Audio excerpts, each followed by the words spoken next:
Baik, selamat pagi jemaat yang kasih Tuhan. Iya, selamat hari Minggu semuanya. Puji syukur Tuhan berikan kesehatan, karena saya tahu banyak yang sakit. Musim sakit sepertinya ya, musim sakit, musim batuk pilek, demam. Puji syukur kalau kita punya kesehatan, Tuhan berikan kesempatan untuk hadir di tempat ini. Dan ya, kita ingin belajar firman Tuhan pada hari ini. Saya ajak kita buka Alkitab kita bersama. Sesudah menyanyikan lagu-lagu pujian yang begitu indah, dan kita mau belajar, dan kita kembali di dalam Injil Matius, saudara yang kasih Tuhan. Suatu pasal yang sangat indah sedang kita pelajari, pasal yang menyingkapkan banyak hal bagi kita, termasuk apa yang akan terjadi di masa depan. Kita lihat Matius pasal yang ke-24. Matius pasal yang ke-24.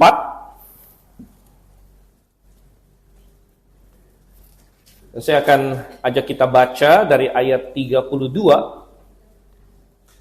sampai dengan ayatnya yang ke-44. Oke. Ayat yang ke-32 sampai dengan ayat yang ke-44. Matius pasal 24. Kalau sudah dapat, silakan diikuti. Saya akan membacakan perikop ini untuk kita. Dan jemaat sekalian menelusurinya bersama-sama dengan seksama. Demikian firman Tuhan. Belajarlah dari perumpamaan tentang pohon ara. Apabila ranting-rantingnya melembut dan mulai bertunas, kamu tahu bahwa musim panas sudah dekat. Demikian juga jika kamu melihat semuanya ini, ketahuilah bahwa ia sudah dekat, sudah di ambang pintu. Sesungguhnya aku berkata kepadamu, generasi ini tidak akan berlalu sebelum semuanya itu terjadi. Langit dan bumi akan berlalu, tetapi perkataanku tidak akan berlalu.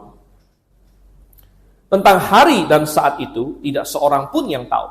Malaikat-malaikat di sorga tidak, dan anak pun tidak, hanya Bapa sendiri. Sebab sebagaimana halnya pada zaman Nuh, demikian pula halnya kelak pada kedatangan Anak Manusia. Sebagaimana pada zaman sebelum air bah itu mereka makan dan minum, kawin dan mengawinkan, sampai pada hari Nuh masuk ke dalam bahtera. Dan mereka tidak tahu apa-apa sebelum air bah itu datang dan melenyapkan mereka semua. Demikian pula lah halnya kelak pada kedatangan Anak Manusia. Pada waktu itu, kalau ada dua orang di ladang, yang seorang akan dibawa dan yang lain akan ditinggalkan. Kalau ada dua orang perempuan sedang memutar batu giling, yang seorang akan dibawa dan yang lain akan ditinggalkan. Karena itu berjaga-jagalah, sebab kamu tidak tahu kapan harinya Tuhanmu datang. Namun ketahuilah, jika tuan rumah tahu jam berapa pada malam hari pencuri akan datang, sudah pasti ia berjaga-jaga dan tidak akan membiarkan rumahnya dibongkar. Sebab itu hendaklah kamu juga siap sedia, karena Anak Manusia datang pada saat yang tidak kamu duga. Mari kita bersatu dalam doa. Bapa di surga, kami mengucap syukur Tuhan untuk kasih-Mu pada kami. Kami mengucap syukur untuk firman-Mu, kami mengucap syukur untuk kebenaran yang terkandung dalamnya, dan wahyu penyingkapan yang telah Engkau sampaikan kepada kami, sehingga kami tidak di dalam kegelapan, kami tidak buta Tuhan. Kami memiliki pegangan, dan kami mohon Roh Kudus yang akan menerangi hati dan pikiran kami, sehingga kami akan bisa menerima kebenaran-Mu ini, dan kemudian kami dapat menjadi berhikmat. Kami tahu apa yang perlu, apa yang Engkau ingin kami tahu, dan kami bisa menerapkannya dalam kehidupan kami. Kami berdoa dalam nama Yesus Kristus. Amin. Kita memulai pasal 24 ini, kalau jemaat sekalian masih ingat semua, kita memulai pasal 24 ini di awal ketika Tuhan membuat satu nubuat yang mencengangkan pada zaman itu, yaitu Dia berkata bahwa lihat, bait suci yang begitu luar biasa, yang waktu itu dielu-elukan oleh murid-murid Tuhan, dan mereka berkata, lihat, bait suci ini luar biasa sekali, dan Tuhan kita membuat suatu nubuat, bahwa suatu hari tidak ada satu batu pun yang akan terletak di atas batu yang lain. Tentu ini mencengangkan bagi orang-orang zaman itu. Bukan saja bait suci ini begitu indah, tapi bait suci ini adalah lambang hadirat Tuhan. Bait suci ini adalah lambang Jehovah itu sendiri. Bagaimana mungkin bait suci ini hancur? Tidak ada satu batu pun yang terletak di atas batu yang lain. Dan tentu murid-muridnya pengen tahu, kapan ini akan terjadi? Ada peristiwa apa yang menyebabkan ini? Dan kapan kau akan datang kembali? Dan saudara yang kasih Tuhan kita kemudian memberikan pasal 24 ini. Dan pasal 24 ini sebenarnya Tuhan menyampaikan secara topikal, saudara kasih Tuhan. Ya, Tuhan kayak kalau khotbah itu Tuhan berkhotbah secara topikal gitu, ya. Di mana Tuhan pertama-tama dari ayat yang keempat sampai ayat 14, kalau kita lihat di Alkitab kita, dari ayat 4 sampai ayat 14, Tuhan berbicara mengenai bangsa-bangsa secara umum, ya, mengenai dunia secara umum. Anda lihat di situ, di mana Tuhan bilang bahwa akan ada deru perang, akan ada bangsa bangkit melawan bangsa, akan ada kelaparan, akan ada penderitaan, akan ada penyesatan, dan lain sebagainya. Ini sesuatu yang terjadi di dunia menjelang kedatangan Tuhan. Jadi topiknya adalah dunia. Lalu dari ayat 15 sampai ayat yang ke-31, yang terakhir kita lihat, Tuhan beralih ke topik lain, yaitu topik Israel. Ya, jadi dari topik dunia, lalu Tuhan masuk ke topik Israel dari ayat 15 sampai ayat 31 di situ. Dan fokus Tuhan ada pada Israel, makanya sudah kita bahas. Di situ ada kekejian yang membinasakan atau pembinasa keji kalau TB1, bicara mengenai antikristus. Yang akan berdiri di tempat kudus. Tempat kudus ini adalah bait suci di Yerusalem. Lalu kita sudah bahas bagaimana ada hal-hal yang sangat spesifik Israel di situ. Bicara mengenai Yudea, bicara mengenai musim dingin, bicara mengenai Sabat, dan lain sebagainya. Ya, jadi, fokusnya ada pada Israel di masa tribulasi. Ayat 15 sampai ayat 31. Ya, jadi, Tuhan bicara soal dunia, Tuhan bicara soal Israel. Nah, dari ayat 32 sampai tadi yang kita baca, Tuhan beralih kepada topik yang ketiga, yaitu orang-orang percaya perjanjian baru. Ya. Orang-orang percaya perjanjian baru. Jadi ada dunia, ada Israel, dan sekarang ini adalah bagian untuk kita sebenarnya. Tuhan sedang berbicara kepada kita terutama, kepada orang-orang percaya perjanjian baru yang akan tergabung ke dalam jemaat-jemaatnya, jemaat-jemaat Tuhan. Dan oleh karena itu, ada sesuatu yang sangat indah yang kita dapatkan di sini. Dan Tuhan menyingkapkan tentang masa depan. Oh, manusia dari dulu pengen tahu tentang masa depan. Dan Tuhan tahu bahwa manusia sangat penasaran tentang masa depan. Dan Tuhan tahu bahwa pengetahuan tentang masa depan itu penting sebenarnya. Penting untuk memberikan pengharapan. Penting untuk memberikan patokan. Tuhan sudah kasih tahu programnya secara garis besar. Ini memberikan manusia pengharapan. Tetapi Tuhan juga tahu bahwa kalau manusia salah mengenai masa depan, kalau manusia terlalu sembrono, manusia terlalu berani memprediksikan masa depan dengan yang nggak benar, maka itu juga bisa membuka peluang bagi penyesatan. Oleh karena itu, saudara yang kasih Tuhan, sengaja dari ayat 32 sampai ayat 45 di sini, 44 sorry. Kata kunci yang kita lihat di sini adalah kata tahu, saudara. Ya, tahu. Dan rupanya ada yang Tuhan ingin kita tahu dan ada yang Tuhan bilang kamu tidak tahu. Ada yang bisa kita tahu dan harus kita tahu. Tetapi ada juga hal-hal yang Tuhan bilang, ini kamu belum bisa tahu. Kamu tidak akan tahu. Dan rupanya dua-duanya penting. Jangan sampai yang mestinya kita tahu, kita nggak tahu. Kemudian yang Tuhan bilang, kamu nggak bisa tahu dulu, kita sok-sok tahu gitu. Ya. Maka ini akan menimbulkan kekacauan. Kita perlu sangat paham apa yang Tuhan bilang, ini kamu bisa tahu, dan ini aku ingin kamu tahu. Dan apa hal yang Tuhan bilang, ini kamu tidak bisa tahu. Kamu jangan sok tahu. Sehingga saya memberikan judul kepada khotbah saya hari ini adalah tahu dan tidak tahu. Tahu dan tidak tahu. Ada yang harus kita tahu, ada yang kita tidak tahu. Baik, saudara yang kasih Tuhan, apa yang tahu dan tidak tahu ini apa sih? Ada 4 hal yang saya ingin bahas pada hari ini. Yang pertama adalah Tuhan menegaskan kita bisa tahu kedatangan Tuhan pasti terjadi dan sedang mendekat. Ini kita pasti tahu. Bahwa Tuhan pasti datang kembali dan hari demi hari kedatangannya semakin mendekat. Coba kita lihat ini di dalam ayat yang 32 sampai 35. Sekaligus kita belajar tentunya menggali firman Tuhan, ada banyak sekali kebenaran. Belajarlah dari perumpamaan tentang pohon ara, katanya di sini ya. Apabila ranting-rantingnya melembut dan mulai bertunas, kamu tahu bahwa musim panas sudah dekat. Jadi Tuhan mulai dengan suatu perumpamaan agrikultur. Dan Tuhan pakai pohon ara. Pohon ara adalah pohon yang banyak ada di daerah itu. Mungkin di kita jarang, tapi di daerah Israel banyak pohon ara. Dan Tuhan bilang, manusia saja tahu bahwa kalau pohon ara ini mulai bertunas, ini sudah masa apa? Berarti sudah mulai musim panas, katanya. Dan Tuhan mengambil itu dan menerapkannya. Dia bilang, demikian juga jika kamu melihat semuanya ini, ketahuilah bahwa ia sudah dekat, sudah di ambang pintu. Bahwa kedatangan Tuhan sudah dekat, bahwa apa yang dibicarakan semua di atas ini sudah dekat, sudah di ambang pintu. Bahkan katanya, sesungguhnya aku berkata kepadamu, generasi ini tidak akan berlalu sebelum semuanya itu terjadi. Nah, perhatikan ayat yang ke-33 di sini. Kembali kita menemukan kata kunci kita, yaitu apa? Tahu. Ketahuilah. Ada hal-hal yang kita bisa tahu. Ketahuilah, Tuhan bilang. Kamu harus tahu ini. Ya. Kamu harus tahu apa? Kamu harus tahu bahwa kedatangan Tuhan pasti terjadi.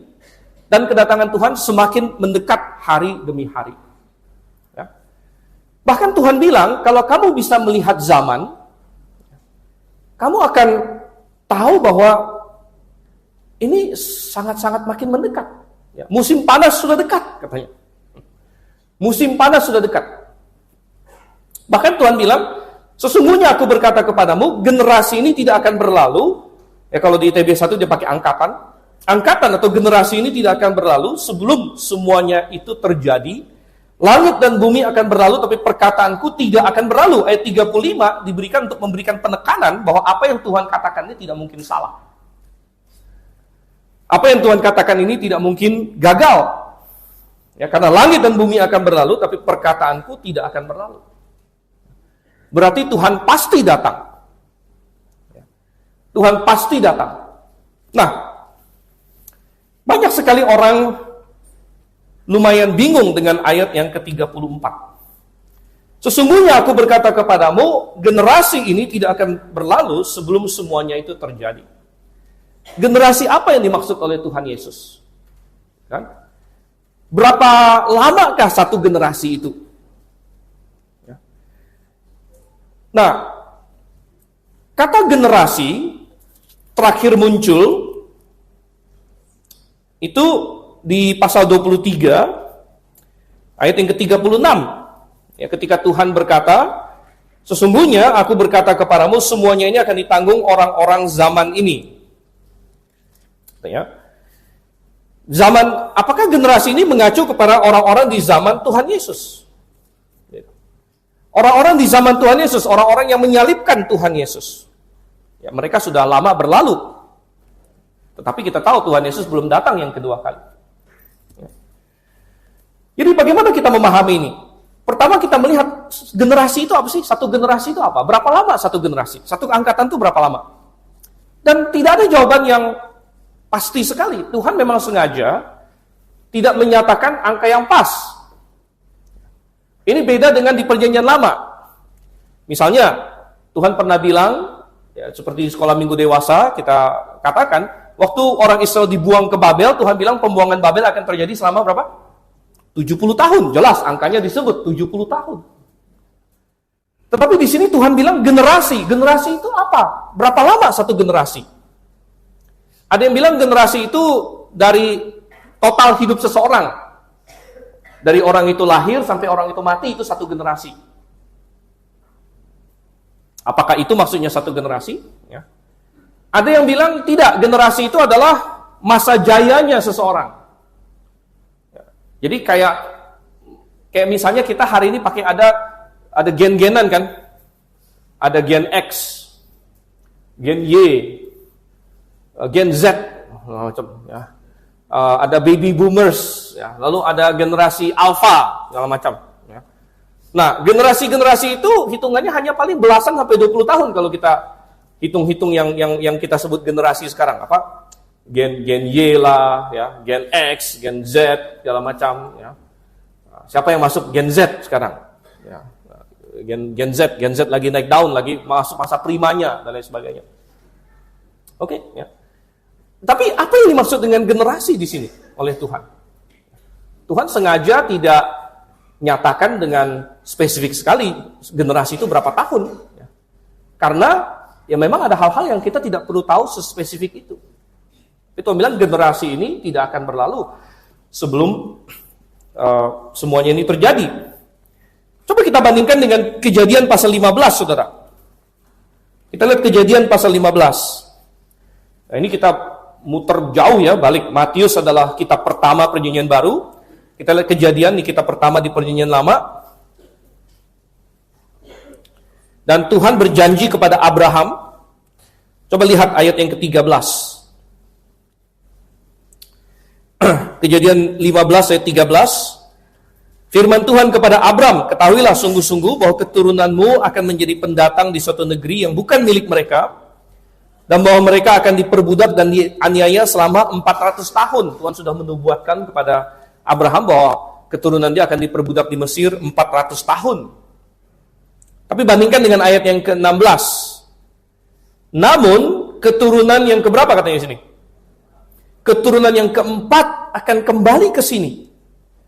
Sebab kejahatan orang Amori itu belum genap sampai kini. Kalau misalnya orang Israel akan diperbudak 400 tahun, tapi keturunan yang keempat akan balik ke sini, berarti Tuhan hitung satu keturunan berapa tahun di situ?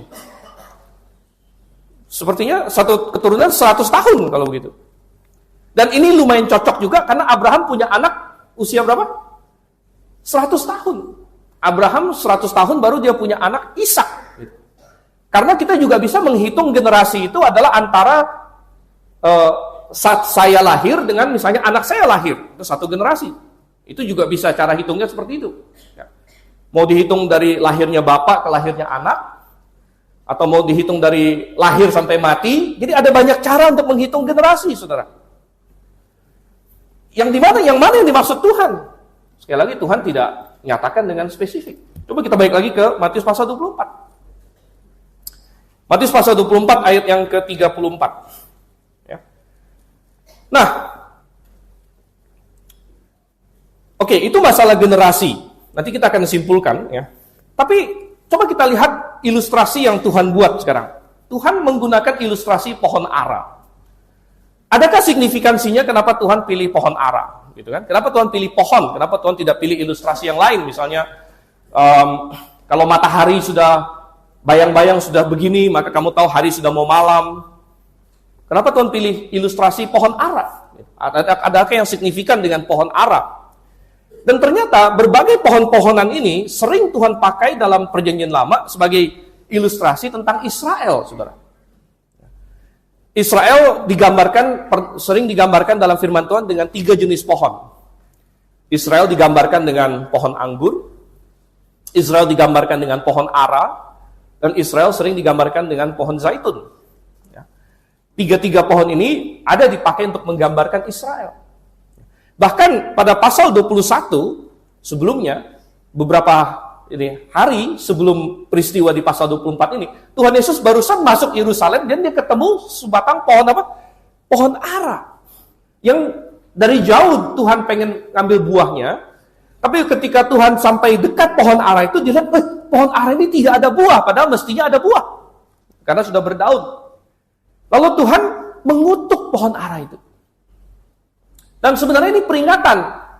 Peringatan kepada apa? Selain menunjukkan kemahakuasaan Tuhan, ini adalah peringatan Tuhan bahwa aku mencari buah, dan kalau kamu tidak menghasilkan buah, kamu akan terkutuk. Kepada siapa peringatan ini diberikan? Kepada Israel pada waktu itu. Di mana Tuhan barusan masuk ke Yerusalem, dan ini adalah momen penentuan. Ini adalah momen penentuan apa yang orang Israel akan perbuat dengan Yesus Kristus. dengan Mesias mereka? Apakah secara nasional mereka akan menolak dia? Ataukah secara nasional mereka akan menerima dia? Dan Tuhan langsung memberikan demonstrasi langsung dengan sebuah pohon ara di situ. Demonstrasi langsung dengan pohon ara, kalau tidak berbuah, dikutuk. Ya. Jadi pohon ara ada erat kaitannya dengan Israel. Erat kaitannya dengan Israel. Dan oleh karena itu, saudara yang kasih Tuhan, ya, ada sebagian orang yang menafsirkan ini dengan berkata, pohon Israel yang dimaksud adalah Israel. Kita tahu bahwa pada tahun 70 Masehi, Israel dihancurkan.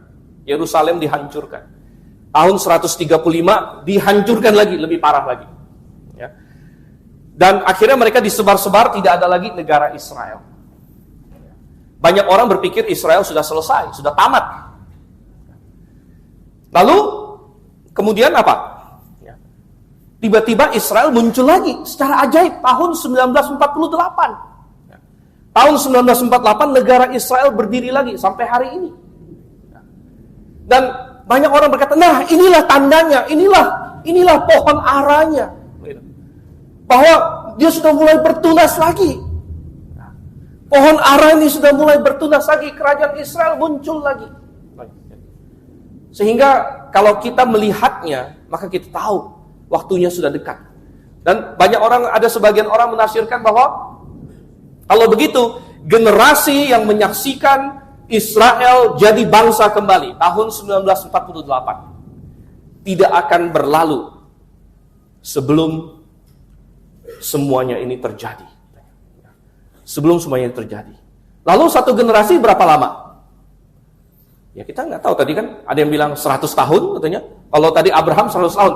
Kalau misalnya 100 tahun, berarti 1948 100 tahun berapa?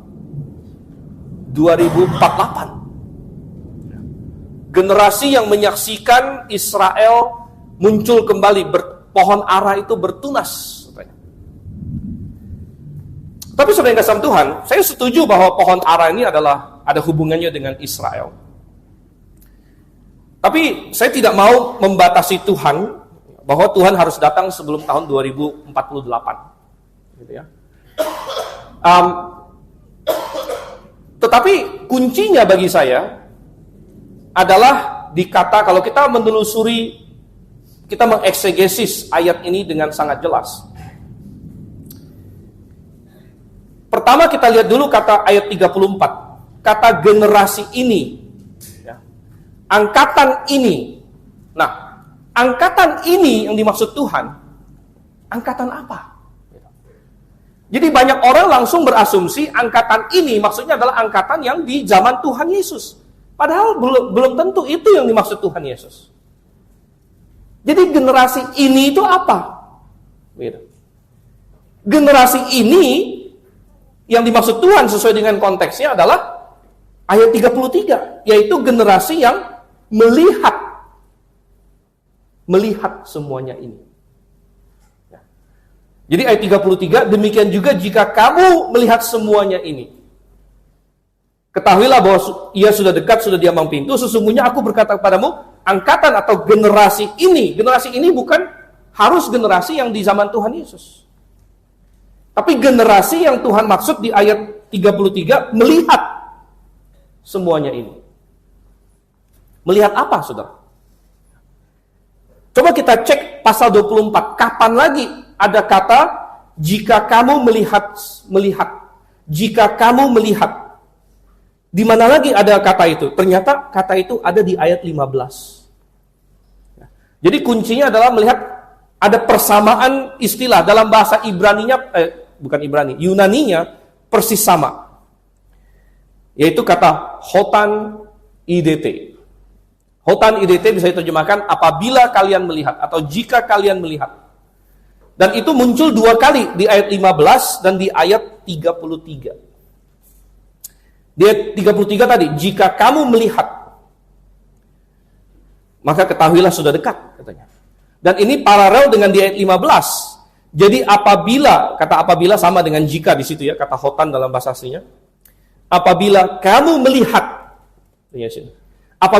melihat kekejian yang membinasakan atau pembinasa keji antikristus berdiri di tempat kudus menurut firman yang disampaikan melalui Nabi Daniel, pembaca hendaklah memahaminya. Jadi ada dua hal yang Tuhan Yesus bilang, jika kamu lihat, kemudian jika kamu lihat. Dan ini ada hubungannya. Sehingga kita bisa memahami ini adalah siapakah generasi yang Tuhan maksud tidak akan berlalu sebelum semuanya ini terjadi. Generasi yang melihat tempat kudus itu lagi. Karena coba perhatikan, dari ayat 2 sampai ayat 15 ada satu gap, saudara. Perhatikan Matius 24 ayat 2. Ia berkata kepada mereka, kamu melihat semuanya itu. Sesungguhnya aku berkata padamu, tidak satu batu pun di sini akan dibiarkan di atas batu yang lain. Semuanya akan diruntuhkan. Berarti Tuhan menubuatkan bait suci akan dihancurkan. Tapi di ayat 15, apabila kamu melihat pembinasa keji berdiri di tempat kudus, loh, Tuhan, bukankah di ayat 2 engkau bilang tempat kudus itu akan dihancurkan? Tidak ada satu batu pun di atas batu yang lain. Kok di ayat 15 engkau bilang, jika kamu melihat antikristus pembinasa keji berdiri di tempat kudus, kok ada tempat kudusnya? Tadi di ayat 2 engkau bilang akan dihancurkan. Di ayat 15 dikatakan pembinasa keji berdiri di tempat kudus. Oh, berarti kalau kita teliti, tempat kudus itu akan dibangun kembali.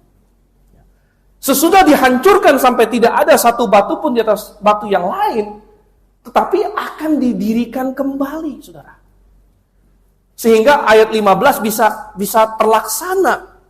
Dan saya memahami generasi yang tidak akan berlalu sebelum semuanya ini terjadi adalah generasi yang menyaksikan apa? Yang Tuhan bilang, yang melihat ini.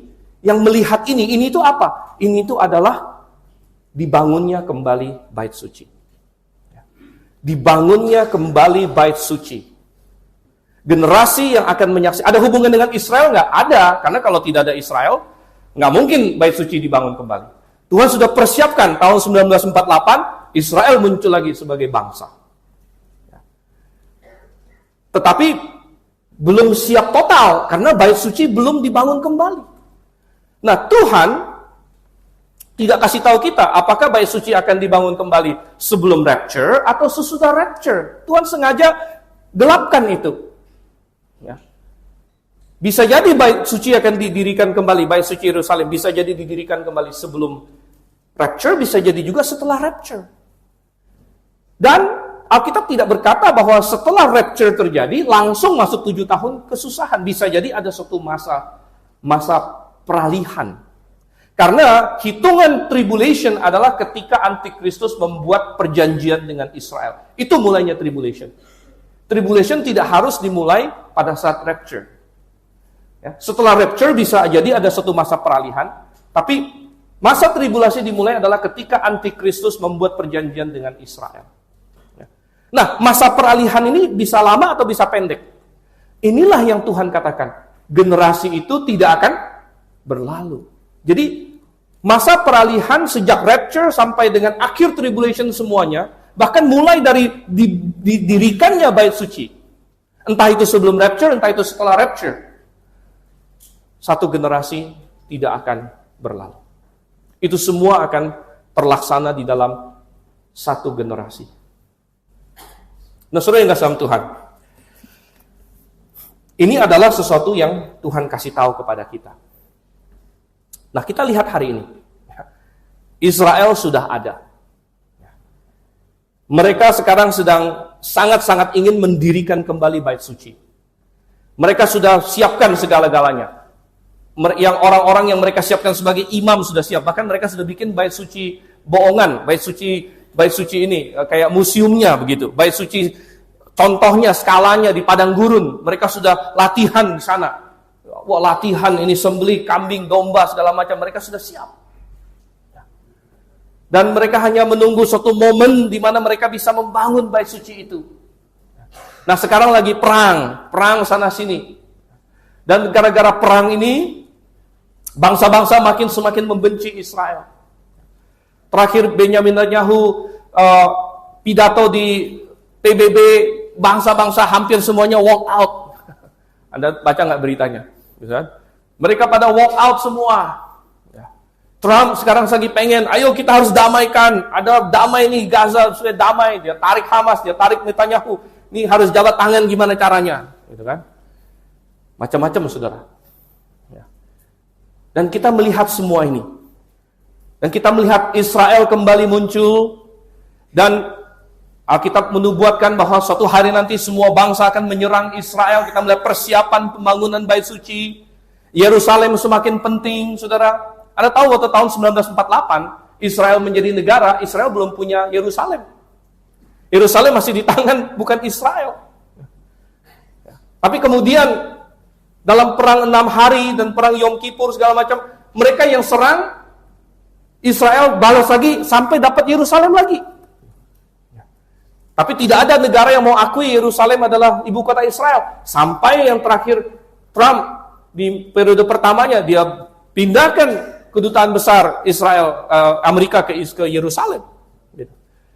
Yerusalem semakin penting, sebagaimana dinubuatkan oleh Tuhan, bahwa aku akan membuat Yerusalem menjadi cawan yang memusingkan bangsa-bangsa. Maka kita lihat di sini, saudara yang kasih Tuhan. Kalau kita melihat semua ini, kita bisa pasti apa? Kedatangan Tuhan sudah semakin dekat. Tuhan pasti datang, dan kedatangannya semakin dekat. Kita bisa berkata, musim panas sudah dekat. Nah, ini yang kita tahu, saudara yang kasih Tuhan.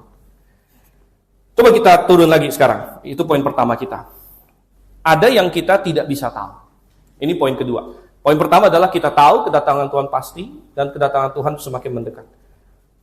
Poin yang kedua, kita lihat ayat yang ke-36. Tentang hari dan saat itu, tidak seorang pun yang tahu. Nah, ini kata kunci kita lagi. Tahu. Tidak seorang pun yang tahu, tapi negatifnya sekarang. Tidak tahu. Malaikat-malaikat di sorga tidak, dan anak pun tidak. Hanya Bapa sendiri. Jadi poin kedua adalah, kita tidak bisa tahu kapan persis kedatangan Tuhan. Kita tahu itu pasti, dan kita tahu itu mendekat. Dan kita bisa melihat tanda-tanda bahwa situasi zaman semakin mirip dengan apa yang Tuhan nubuatkan, tapi kita tidak bisa tahu persis tanggalnya.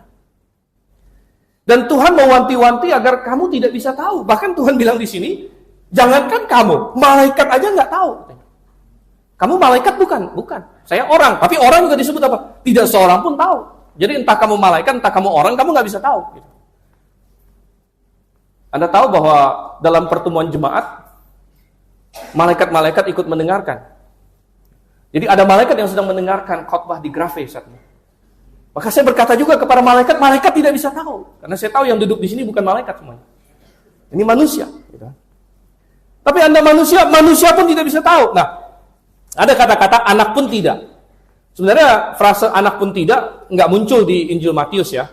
Kalau Anda melihat Textus Receptus, tapi muncul di Injil Markus. Jadi kita tetap harus menjawab kenapa anak pun tidak di sini. Walaupun tidak muncul di Matius, tapi dia muncul di Markus. Dan jawabannya adalah karena Tuhan Yesus ketika dia menjadi manusia, dia mengosongkan diri, dia menaruh dirinya tunduk kepada Bapaknya.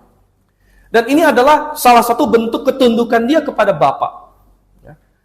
Anda tahu bahwa ketika Yesus adalah Allah, dan sebagai Allah dia Maha Tahu. Tetapi ketika dia menjadi manusia, katanya dia mengosongkan diri. Artinya bukan berarti dia nggak menjadi Allah lagi. Itu salah. Yesus tetap Allah. Waktu dia menjadi manusia, dia bukan menghilangkan keilahiannya. Tetapi dia menambahkan kemanusiaan. Ini yang saya sering dapatkan orang salah. Dia pikir waktu Yesus jadi manusia, keilahiannya dihilangkan atau diseparohkan. Tidak. Ketika Yesus inkarnasi menjadi daging, dia bukan menghilangkan, itu bukan subtraksi, itu bukan kurang-kurangan, tapi penambahan, saudara. Yesus yang 100% Allah, menambahkan manusia ke dalam dirinya, sehingga dia juga sepenuhnya manusia.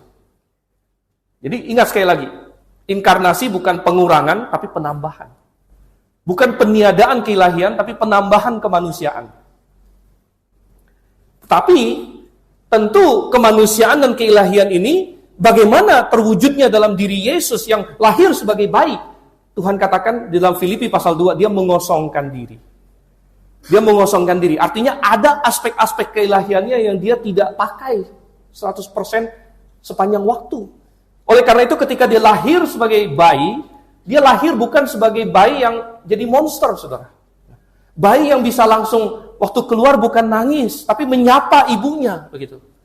Nggak ada bayi seperti itu keluar, halo mama, begitu kan. Nggak ada. Oh, kalau ada perempuan lahir anak seperti itu, dia akan kaget setengah mati. Dan dia akan bingung mungkin, kok ada anak saya keluar langsung bicara sama saya? Tidak. Tuhan Yesus Allah yang Maha Tahu. Tapi kita membaca di dalam Lukas, dia bertambah dalam hikmat. Dia bertambah, dia bertumbuh. Dia adalah seperti anak lain, dia belajar membaca. Kenapa dia belajar membaca? Karena dia ingin membaca firman dirinya sendiri, firman Sang Bapa dan firman dia sendiri. Jadi ada faktor keilahiannya yang tidak dia pakai terus-menerus. Termasuk dalam hal kemahatauan ini. Makanya anak pun tidak, ya, bukan karena Yesus bukan Allah atau Yesus tidak Maha Tahu. Yesus Maha Tahu, saudara. Tapi ketika dia menjalani hidup sebagai manusia, dia tidak memakai kemahatauannya selalu. Kadang-kadang dia menunjukkan kemahatauannya ketika Sang Bapa berkata, oke, saat ini tunjukkan kemahatauanmu. Maka Yesus ada momen-momen di mana dia tahu sesuatu yang manusia tidak bisa tahu.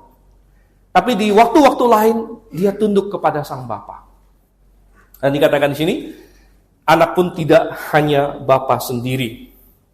Nah, ini adalah satu peringatan bagi kita. Jangan kita mencoba untuk mencari tanggal. Dari dulu banyak sekali orang yang saya nggak tahu kenapa, katanya sangat Alkitabiah. Orang yang cari-cari tanggal ini, saudara, bukan orang yang nggak baca Alkitab.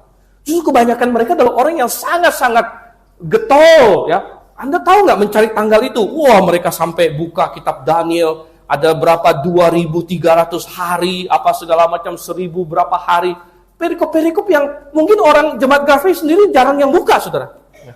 Wah, mereka bolak-balik sana-sini, di Zefanya, di Zakaria, di begini. Wah, ada berapa sahabat mereka hitung sana. Jadi orang-orang yang bikin-bikin tanggal ini, sekali lagi bukan orang yang nggak baca Alkitab, gitu. Mereka orang yang Alkitab dibongkar bangkir oleh dia, dicarilah ayatnya begini-begini sampai wah ini berapa kali berapa, lalu dia dapat hitungannya. Wah, tapi herannya dia begitu banyak begitu Alkitab kok ayat yang jelas-jelas begini dia nggak baca gitu ya. Bahwa tidak ada seorang pun yang tahu. Tuhan bilang kamu tidak bisa tahu.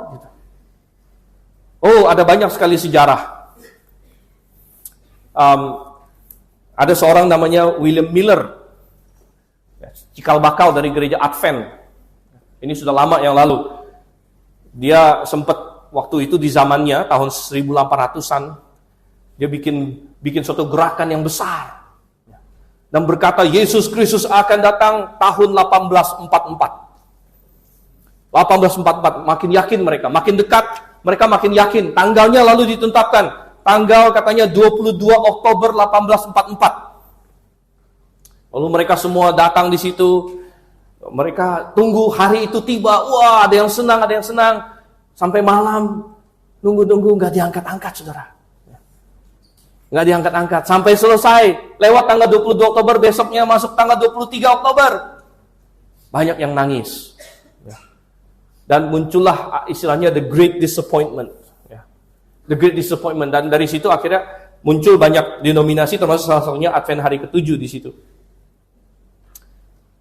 Menara Pengawal, Anda tahu, mereka yang mengklaim dirinya saksi Yehova, saya sebut mereka Menara Pengawal aja, karena majalah mereka namanya Menara Pengawal.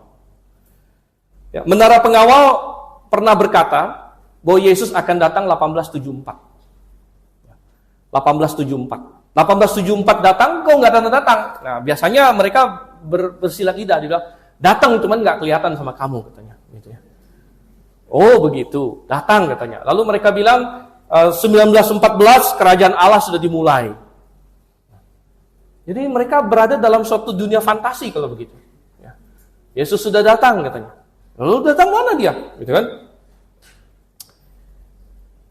Ada satu orang namanya Edgar Whisenant. Dulu Pak Suento sering cerita tahun 80-an.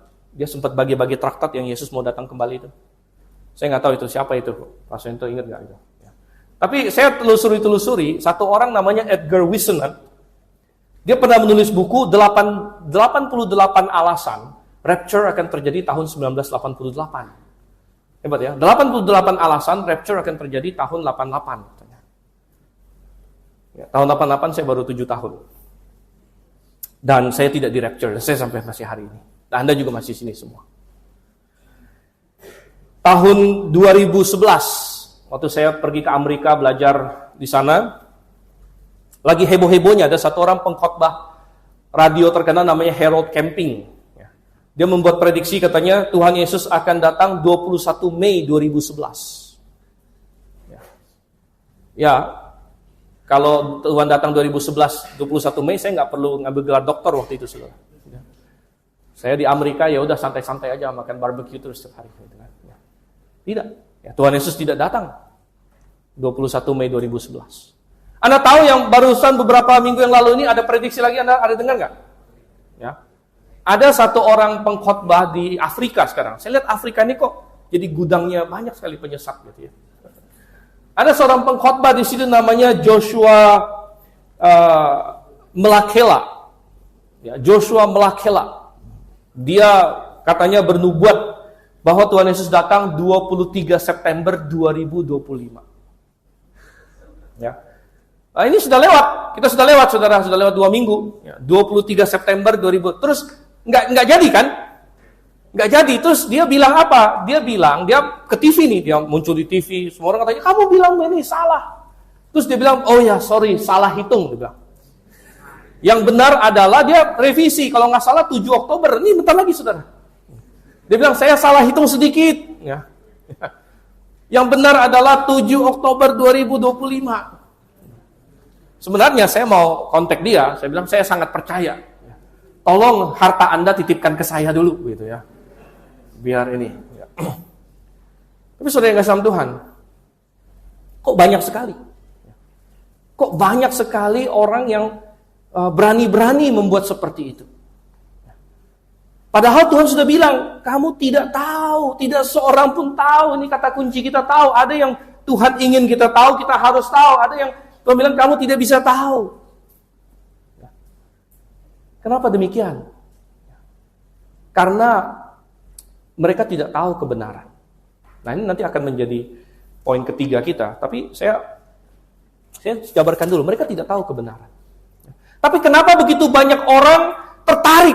Kenapa begitu banyak orang ikut? Mulai dari William Miller, mulai dari Menara Pengawal, mulai dari begitu banyak orang. Bukankah orang Kristen mestinya sudah baca ayat ini? Kok masih tertipu? Kok masih ikut begitu? Kenapa, saudara? Selain mereka tidak tahu kebenaran, karena manusia begitu rindu akan suatu pengharapan. Ketika orang dihadapi pada tantangan hidup, ketika ada seseorang yang lagi mumet hidupnya di dunia ini, ketika menghadapi masalah, ketika menghadapi tekanan dan lain sebagainya, manusia itu mencari suatu pengharapan. Dan ketika orang memberikan suatu pengharapan palsu, dan kalau orang itu tidak berada di dalam kebenaran, dan tidak bisa membedakan yang benar dan yang salah, maka dia tangkap saja. Oh, ada orang itu kayak orang yang kelaparan, terus dikasih roti, dia nggak peduli rotinya beracun atau tidak. Dan begitu banyak orang sebenarnya di dunia sekarang ini mencari suatu pengharapan, mencari sesuatu. Dia dalam hidupnya dia pusing, dia mumet, dia pengen mendapatkan sesuatu yang rohani, yang lebih lagi. Dan pengajar-pengajar palsu mengambil kesempatan dalam semua ini. Dan mereka menangkap orang-orang seperti ini yang tidak kenal kebenaran. Saudara, coba kita masuk ke poin yang selanjutnya. Kita masuk poin selanjutnya di sini.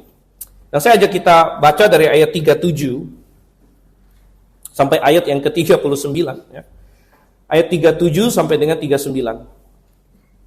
Sebab sebagaimana halnya pada zaman Nuh, demikian pula halnya kelak pada kedatangan Anak Manusia. Sebagaimana pada zaman sebelum air bah itu mereka makan dan minum, kawin dan mengawin sampai pada hari Nuh masuk ke dalam bahtera, dan mereka tidak tahu apa-apa sebelum air bah itu datang dan melenyapkan mereka semua. Demikian pula lah halnya kelak pada kedatangan Anak Manusia. Nah, ini ada kata kunci kita lagi, yaitu di ayat 39 apa? Mereka tidak tahu apa-apa. Ada kata kunci lagi, kata tahu di situ. Mereka tidak tahu apa-apa. Apa yang kita lihat di sini? Tuhan kasih lagi satu ilustrasi. Seperti zaman Nuh, Tuhan bilang. Seperti zaman Nuh. Coba kita buka paralelnya di Lukas pasal 17. Kita buka sebentar. Lukas pasal 17. Ini paralelnya. Lukas catat sedikit lebih lengkap. Lukas catat Nuh juga. Lukas 17 dari ayat 26. Ayat 26, ayat 27 dia sebut Nuh. Ayat 28 dia sebut Lot. Nah, ini Lot tidak disebut di Matius. Lot ada di Lukas. Sama seperti yang terjadi di zaman Lot. Mereka makan dan minum, mereka berjual beli, mereka menanam membangun. Namun pada hari Lot keluar dari Sodom, turunlah hujan api dan hujan belerang dari langit dan membinasakan mereka semua. Demikianlah kelak pada hari anak manusia dinyatakan. Ayat 32, ingatlah akan istri Lot. Jadi menjelang kedatangan Tuhan, Tuhan ibaratkan itu seperti zaman Nuh dan seperti zaman Lot. Zaman Lot lalu disinggung masalah Lot lepas dari Sodom dan Gomora. Bagaimana Tuhan menghancurkan Sodom dan Gomora. Apa yang paling terkenal mengenai Sodom dan Gomora, saudara? Apa kesalahan Sodom dan Gomora? Sodom dan Gomora adalah penyimpangan seksual. Ada penyimpangan seksual di situ. Ada homoseksualitas. Ada seks di luar nikah. Ya. Karena mereka ingin memakai Lot dan lain sebagainya. Ada penyimpangan seksual yang besar. Dan saudara yang kasih Tuhan, apakah itu terjadi pada hari ini? Oh ya benar. Ini adalah zaman pornografi. Ini adalah zaman di mana orang memiliki akses dari masa muda kepada setiap penyimpangan seksual yang ada. Dan manusia dipenuhi dengan itu pada hari ini. Di mana rancangan Tuhan akan keintiman suami istri dihancur totalkan oleh iblis. Ini adalah zaman itu. Jadi kalau Tuhan bilang, nanti kedatanganku adalah seperti zaman Lot, maka kita berkata, Tuhan ini sudah sangat mirip Tuhan. Di mana homoseksualitas bukan lagi diam-diam, tapi diselebrasi di Amerika, di Eropa, bahkan 1 bulan penuh, bulan Juni, mereka sebut Pride Month. Pride itu bisa diterjemahkan kesombongan juga. Tapi maksud mereka Pride adalah LGBTQ. Ya, lalu ada bendera pelangi. Nah, pelangi ada hubungan dengan Nuh lagi. Karena Tuhan bilang sama Nuh, Nuh, aku kasih kamu tanda perjanjian. Aku tidak akan menghancurkan bumi lagi dengan air. Dan tandanya adalah pelangi. Lalu datang orang dunia dan berkata, kita mau ambil apa yang Tuhan buat ini pelangi, lalu kita bikin untuk dosa kita. Lalu mereka bikin bendera pelangi sebagai LGBT. Cuman bendera mereka itu cuma 6 warna, pelangi itu 7 warna, saudara. Makanya mereka itu error, gitu kan. Kurang sebatang, gitulah. Tapi saudara yang kasih Tuhan, ini sudah dekat. Tapi coba kita lihat apa yang Tuhan katakan tentang Nuh. Kita lihat lagi, kita teliti lagi. Sebenarnya di zaman Nuh apa yang terjadi? Kalau kita balik ke Kejadian pasal 6, mungkin kita tidak akan buka. Tapi kalau kita balik ke Kejadian pasal 6, Tuhan bilang pada masa Nuh, kejahatan meliputi bumi, kekerasan meliputi bumi. Kejahatan ada pada hati manusia. Dan perbuatan manusia jahat semata-mata dari masa kecilnya, dan kekerasan memenuhi bumi. Itu yang Tuhan katakan di Kejadian pasal 6. Tetapi yang Tuhan Yesus singgung di Matius 24, Tuhan tidak singgung masalah kekerasannya bahkan. Ya, itu sudah diketahui. Ya, bukan berarti tidak terjadi. Tuhan sudah tahu itu, dan orang Yahudi sudah tahu itu, dan umat Tuhan sudah tahu.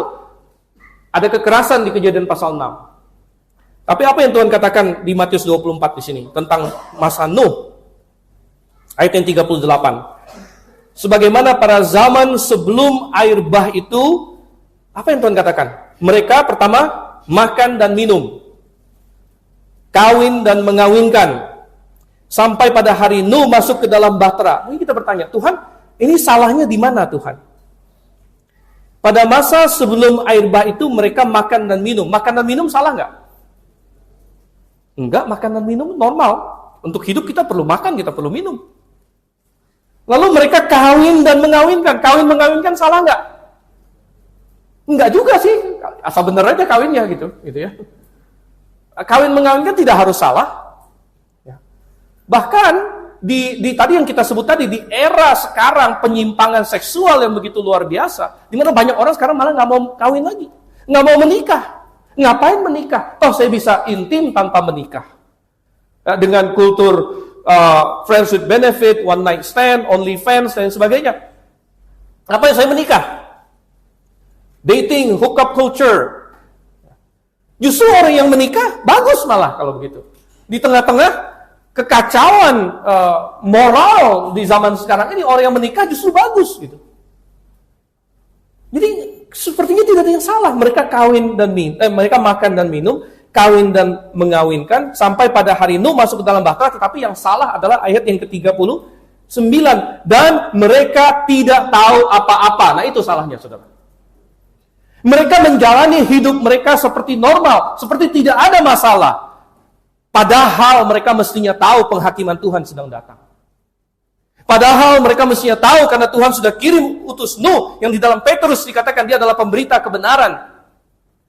Dan Nuh sudah berkhotbah dan Nuh sudah menyampaikan bahwa air bah akan datang, bahwa hujan akan turun, bahwa dunia ini akan dihancurkan. Tapi mereka menjalani hidup mereka secara normal. Kita nggak usah ngomong kekerasannya, kita nggak usah ngomong penyimpangan seksualnya. Mereka bahkan menjalankan hal-hal yang normal sehari-hari. Makan, minum, hidup, kawin, mengawin, punya anak, ambil mantu, dan sebagainya. Tapi mereka tidak tahu apa-apa. Ada yang harusnya mereka tahu, mereka tidak tahu. Apa itu? Kebenaran Tuhan. Mereka tidak tahu kebenaran Tuhan, saudara. Mereka tidak tahu kebenaran tentang penghakiman yang akan datang. Mereka tidak tahu bahwa mereka harus berbalik kepada Tuhan. Atau mereka mengabaikannya. Oh, saudara yang kasih dalam Tuhan, begitu banyak orang hari ini berkata, saya orang yang cukup baik. Saya orang yang cukup baik, saya tidak ngerampok orang. Oh, masalah jahat, lebih jahat koruptor, katanya yang korupsi triliunan. Saya orang yang lumayan baik, jadi saya akan menjalani hidup saya begitu saja. Dengan berbuat baik dan lain sebagainya, tapi mereka tidak tahu kebenaran. Mereka tidak tahu kebenaran dan mereka akan binasa. Karena mereka tidak tahu bahwa dosa akan dihukum. Sepasti air bah datang dan menghanyutkan dunia. Sepasti belerang turun dan menghancurkan Sodom dan Gomora. Sepasti itu juga penghakiman Tuhan akan datang atas dunia ini. Dan manusia akan dihukum. Dan manusia akan dihakimi bukan berdasarkan standar kita, bukan berdasarkan saya cukup baik, bukan berdasarkan standar saya orang yang lumayan lah, saya enggak sejahat itu, saya enggak bikin dosa yang besar-besar dan sebagainya. Bukan berdasarkan standar itu, karena semua sudah berdosa di hadapan Tuhan. Tapi manusia akan dihakimi menurut standar Tuhan. Dan barang siapa yang tidak ditemukan kudus, tidak ditemukan sepenuhnya tidak bercacat, yang tidak mungkin manusia dapatkan secara natural, tapi dia hanya bisa dapatkan melalui karya Yesus Kristus. Dengan menukar dosa saya. Tuhan, saya orang berdosa, harus binasa. Tuhan, Engkau menyediakan, Engkau menawarkan bahwa kalau saya bertobat dan percaya kepadamu, maka kebenaran-Mu ditukarkan. Saya menjadi status orang benar dan dosaku ditanggung oleh Yesus Kristus. Mereka tidak tahu kebenaran itu. Mereka mengandalkan perbuatan baik mereka. Mereka mengandalkan sakramen mereka. Mereka mengandalkan ritual mereka. Mereka makan dan minum dan kawin dan mengawin. Sampai air bah itu datang. Sampai kemudian Tuhan datang dan dunia masuk dalam masa tribulasi. Sampai lautan api diperhadapkan kepada mereka. Oh, saudara yang kasih Tuhan. Oleh karena itu poin yang ketiga adalah kita harus tahu kebenaran. Karena terlalu banyak orang yang tidak tahu kebenaran. Ya. Terlalu banyak orang tidak tahu kebenaran. Oleh karena itu penipuan begitu marak. Manusia menjual pengharapan, saudara. Tadi saya bilang bahwa banyak orang menjual pengharapan rapture. Rapture akan terjadi tanggal sekian. Rapture akan terjadi tanggal sekian. Kok banyak orang mau? Kok banyak orang mau? Satu, mereka tidak tahu kebenaran. Mereka tidak tahu kebenaran. Dan mereka tertipu karena mereka dijual suatu pengharapan. Oh, ada banyak penipuan seperti ini, saudara. Gerakan karismatik. Gerakan karismatik menipu orang dengan memberikan tawaran kepada orang. Mau gak kamu disembuhkan? Oh, kalau orang yang lagi sakit, Anda sedang kena kanker, Anda kena stroke, Anda kena segala macam penyakit tubuh. Betapa seperti oasis di padang gurun ketika ada orang berkata, kamu bisa disembuhkan. Dalam nama Yesus kamu bisa disembuhkan. Kamu tinggal datang kepada KKR penyembuhan ini. Ada seorang nabi yang punya kuasa penyembuhan dan sebagainya. Betapa orang tidak langsung, oh benar ya, saya sedang butuh ini. Saya sedang sangat membutuhkan ini. Ya. Tapi dia tidak tahu kebenaran. Akhirnya dia akan tertipu. Dan yang bahaya adalah kemudian dia meninggalkan Tuhan. Berapa banyak orang yang ditipu, misalnya si Joshua Mekaleka ini tadi ini. Oh, rapture akan terjadi 23 September. Gagal. Dia revisi 7 Oktober. 100% bakal gagal lagi, saudara. 1000% bahkan. Saya malah sudah berpikir begini, tanggal manapun yang diprediksi orang, saya hampir yakin Tuhan gak bakal datang hari itu gitu. Walaupun Tuhan sebenarnya bisa datang kapan aja sih gitu ya. Tapi kayaknya Tuhan nggak mungkin dia bakal datang hari itu gitu. Kayaknya udah diprediksi sama orang ini gitu. Ya, sebenarnya nggak bisa gitu juga sih. Tuhan tetap bisa aja dia mau datang hari itu juga ya. Cuman kayak semacam jadi psikologi terbalik gitu ya. Tuhan nggak mungkin datang lagi pada hari itu karena sudah ada penipunya yang bilang dia datang hari itu gitu. Ya. Tetapi bisa jadi ada orang yang kemudian dia jadi berkata, oh salah. Berarti iman Kristen ini salah. Berarti iman Kristen palsu. Lihat nih, pengkhotbah ini mengatakan begitu dan dia gagal, dia salah. Berarti Alkitab salah. Oh, saudara, bukan Alkitab yang salah. Bukan iman Kristen yang palsu. Penyesat ini yang salah. Ketika orang Israel membawa tabut perjanjian Tuhan, ketika mereka melawan orang Filistin dan mereka mulai kalah, dan ada yang punya ide brilian, kita bawa tabut perjanjian, kita akan menang. Hofni dan Pinehas cepat bawa tabut itu. Maka Hofni dan Pinehas bawa tabut itu. Oh, kita pasti menang. Tuhan tidak berkenan, saudara. Kalian tidak tahu kebenaran.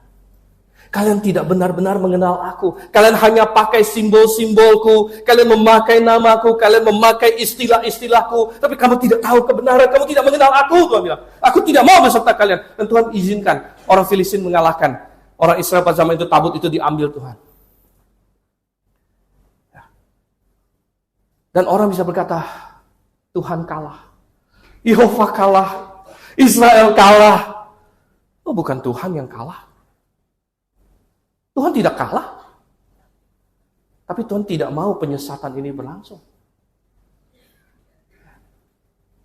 Dan ketika ada orang yang dikecewakan oleh rapture palsu, ketika orang yang dikecewakan dengan penyembuhan palsu, bahasa roh palsu dan sebagainya, jangan-jangan ada yang berkata, wow, ternyata salah ya. Dan ini bahayanya, saudara. Mereka tidak kenal kebenaran. Mereka menggunakan istilah-istilah Kristen. Rapture adalah istilah Kristen. Ya. Oleh bilur-bilurnya, kamu akan disembuhkan, itu ayat dalam Alkitab. Tetapi saudara kasih Tuhan, ketika diputar balik, ketika orang yang memakainya ini tanpa pengertian dan tidak punya kebenaran, maka bisa menimbulkan bahaya yang luar biasa. Dan orang bisa runtuh imannya karena itu. Tapi kita mau berkata tidak, jangan. Oleh karena itu kita yang hadir di sini, kita harus mengerti kebenaran. Anda harus tahu kebenaran. Jangan menjalani hidup ini begitu-begitu saja, ikut-ikut saja. Oh, saya ada di denominasi ini, ya hampir-hampir samalah, gitu kan? Tapi coba telusuri, ada klaim-klaim yang berbeda. Apakah Yesus satu-satunya juru selamat? Apakah saya harus ada pengantara lain? Apakah masih ada karunia bernubuat hari ini ataukah tidak ada? Di mana dan lain sebagainya. Oh, banyak sekali, saudara. Anda harus tahu kebenaran supaya Anda tidak disesatkan.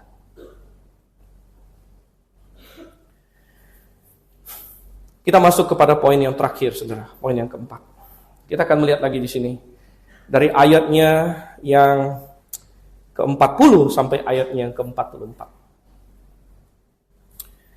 Pada waktu itu, kalau ada 2 orang di ladang, yang seorang akan dibawa dan yang lain akan ditinggalkan. Kalau ada 2 orang perempuan sedang memutar batu giling, yang seorang akan dibawa dan yang lain akan ditinggalkan. Karena itu berjaga-jagalah, sebab kamu tidak tahu Ada kata kunci kita lagi di sini. Tahu, kamu tidak tahu kapan harinya Tuhanmu datang. Namun ketahuilah jika tuan rumah tahu jam berapa pada malam hari pencuri akan datang, sudah pasti ia berjaga-jaga dan tidak akan membiarkan rumahnya dibongkar. Sebab itu hendaklah kamu juga siap sedia karena Anak Manusia datang pada hari yang tidak kamu duga. Tuhan kembali menegaskan, kamu tidak tahu kapan harinya Tuhanmu datang. Tapi itu kan sudah poin yang kedua tadi, Pak Steven. Kalau bikin outline, poinnya nggak boleh sama dong, gitu kan? Oh iya. Tapi ini poinnya beda lagi. Karena kita tidak tahu kapan Tuhan akan datang, maka kita ada tahu sesuatu yang lain. Itu apa? Kita tahu kita harus berjaga-jaga. Ini poin keempat kita. Poin pertama tadi adalah kita tahu kedatangan Tuhan pasti dan mendekat. Poin kedua adalah kita tidak tahu kapan persis harinya.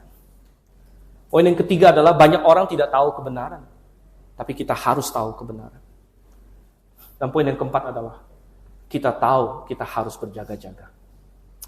Kita tahu kita harus berjaga-jaga karena kita tidak tahu kapan Tuhan akan datang. Dan ini adalah yang Tuhan katakan di ayat 42. Karena itu berjaga-jagalah. Sebab apa? Sebab kamu tidak tahu. Dan Tuhan bilang kalau kamu tahu persis jamnya, ayat 43 dan 44 kan, jika tuan rumah tahu jam berapa pada malam pencuri akan datang, sudah pasti ia berjaga-jaga. Maksudnya berjaga-jaganya kapan? Ya pas jam yang itu aja gitu.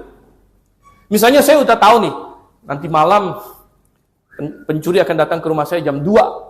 Ya udah saya berjaga-jaganya sekitar jam 2 gitu. Lalu baru jam 8 malam ngapain? Pencuri belum datang. Saya tidur dulu. Karena saya sudah tahu persis kapan dia datang. Tapi Tuhan bilang kamu tidak tahu waktunya. Oleh karena itu kamu harus berjaga-jaga kapan? Setiap saat. Kamu harus berjaga-jaga setiap saat karena kamu tidak tahu kapan Tuhan akan datang. Dan kamu harus mempersiapkan diri. Kamu tidak bisa berkata pencuri bakal datang jam 4 pagi. Sekarang baru jam 12 saya pasang alarm jam 3 bangun. Kamu tidak bisa ngomong begitu. Pencuri bisa datang saat ini. Tuhan bisa datang saat ini. Oleh karena itu kamu harus bersiap-siap.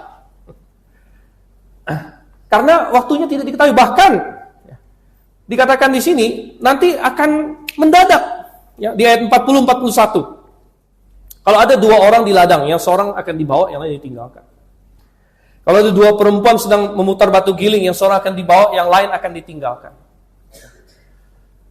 Jadi ada yang akan dibawa. Kalau Tuhan datang menjemput kita di angkasa, akan ada yang dibawa, akan ada yang ditinggalkan. Nah, Anda tidak bisa bedakan dari pekerjaannya. Oh, saya tukang giling, maka saya pasti dibawa. Oh, enggak bisa. Anda tidak bisa. Jadi ada yang sama-sama tukang giling, satu dibawa, satu dia. Anda tidak bisa berdasarkan lokasinya. Kalau di ladang ini diangkat. Enggak. Karena 2 orang di ladang, satu diangkat, satu enggak. Anda tidak bisa berkata, yang diangkat adalah yang di dalam gereja. Ini gereja kita, ini wilayah kudus. Pokoknya kalau Anda di dalam sini, ini diangkat nanti, gitu ya. Nggak bisa, sudah. Ya. Jadi apa? Ya. Yang diangkat adalah orang yang adalah milik Kristus. Ya. Milik Kristus. Apakah Anda sudah milik Kristus? Ya. Saya milik Kristus. Sudahkah? Saya tidak bertanya apakah Anda status KTP-nya Kristen. Saya tidak bertanya hal-hal lain, tapi apakah Anda sudah milik Kristus? Anda sudah sungguh-sungguh bertobat dan percaya kepadanya. Dan meninggalkan semua usaha yang lain. Ini adalah sesuatu yang internal. Tetapi ada tanda eksternalnya. Tanda eksternalnya apa? Kalau Anda milik Kristus, salah satunya adalah Anda mau mengidentifikasi diri dengan Kristus. Apa identifikasi diri dengan Kristus yang Tuhan perintahkan? Mati, dikubur, bangkit bersama Yesus. Apa itu? Masuk ke dalam air. Dibaptis. Bukan dipercik, saudara. Dipercik itu tidak mengidentifikasi mati, dikubur, bangkit bersama Yesus. Pemercikan itu bukan baptisan. Kalau Anda berkata, saya milik Kristus, amin. Itu hal internal. Tidak seorang pun bisa lihat. Yang orang bisa lihat adalah hal eksternal. Eksternalnya apa? Salah satunya tadi itu.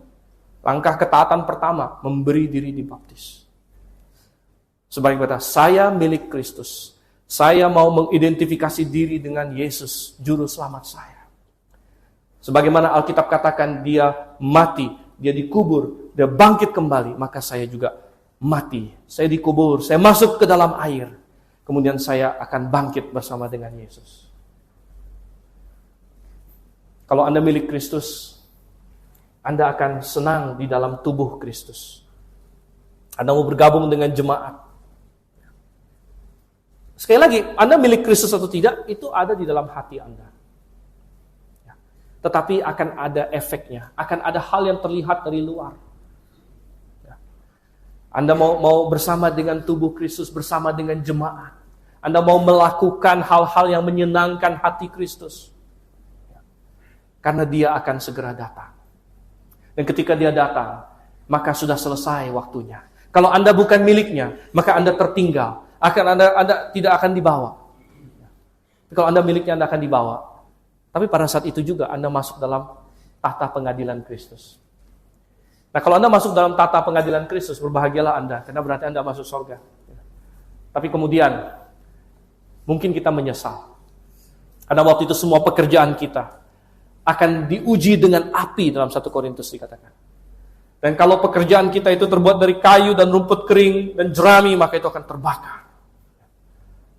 Dan pada saat itu terlambat bagi kita untuk berkata, Tuhan, saya masih mau bekerja untuk Engkau. Tuhan bilang, waktu untuk bekerja sudah selesai. Ini saatnya untuk menghitung apa yang sudah kamu perbuat bagi Tuhan. Apa yang sudah kamu lakukan untuk Tuhan. Memang semua orang yang masuk tahta pengadilan Kristus bersuka cita. Bahkan Alkitab berkata, ada orang yang pekerjaannya habis terbakar pun, dia akan diselamatkan sekalipun dari api. Tapi pastinya dia akan menyesal. Dia akan berkata, ternyata hal yang saya perjuangkan di dunia sudah ditinggal. Waktu sangkakala berbunyi, kita dalam sekejap mata naik. Kita tidak bisa raih-raih lagi rumahku, sertifikatku, antamku, depositoku. Kita tidak bisa lagi. Tetapi apa yang saya perjuangkan dengan begitu keras, ternyata tidak ada gunanya di surga. Dan saya berdiri di hadapan tahta pengadilan Kristus. Itu bisa terjadi hari ini, saudara. Amin. Dan kalau itu terjadi hari ini, apakah Anda sudah siap?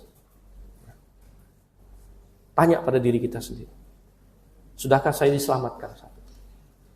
Dan kalau Anda sudah diselamatkan, sudahkah Anda berada dalam kehendak Tuhan hari ini? Apakah kalau Tuhan datang hari ini, apakah Dia akan menemukan Anda dalam kebenaran, sedang melakukan apa yang Tuhan ingin Anda lakukan? Apakah Anda sudah berada dalam jemaat Alkitabiah? Sudahkah Anda melakukan perintah Tuhan sepanjang yang Anda tahu? Saya tahu Tuhan mau saya memberi diri dibaptis. Tuhan mau saya bergabung dengan jemaat. Tuhan mau saya bersaksi. Tuhan mau saya menjauhi dosa. Tuhan mau saya. Memang kita tidak sempurna, saudara. Tapi kita bisa melakukan sebisa kita. Apa yang kita tahu Tuhan mau kita lakukan. Mari kita berdoa. Bapa di surga, kiranya kedatangan-Mu sungguh ada dalam benak dan hati kami. Dan kami berjaga-jaga. Tuhan, jikalau ada di tempat ini yang belum diselamatkan, belum menjadi milik-Mu, tidak peduli apa status dia, status gereja, status KTP, status apapun, tapi kalau dia belum milik-Mu Tuhan, kiranya Engkau bekerja agar dia tidak bertangguh. Roh Kudus yang dengan firman-Mu terus menusuk hatinya bahwa dia perlu untuk berserah kepada Engkau. Karena hanya Engkau dan dia yang tahu hatinya. Dan Tuhan, bagi yang sudah menjadi milik-Mu, Tuhan, ingatkan kami apa yang perlu kami lakukan masing-masing. Ada yang mungkin perlu membuat suatu pengakuan publik bahwa saya milik Yesus dengan memberi diri dibaptis. Ada yang perlu berada dalam jemaat yang Alkitabiah karena kami perlu tahu kebenaran Tuhan. Karena ada begitu banyak penyesatan, kami perlu tahu kebenaran, kami perlu berada dalam jemaat yang Alkitabiah. Ada yang mungkin masih bergumul dengan dosa-dosa tertentu dan engkau tahu bahwa engkau menyuruh kami untuk meninggalkan dosa-dosa itu. Tuhan, apapun pergumulan tiap-tiap anak-Mu yang hadir saat ini, engkau yang tarik dengan Roh Kudus-Mu agar kami melakukan apa yang benar, yang adalah kehendak-Mu dalam hidup kami. Kami berdoa dalam nama Yesus Kristus. Amin.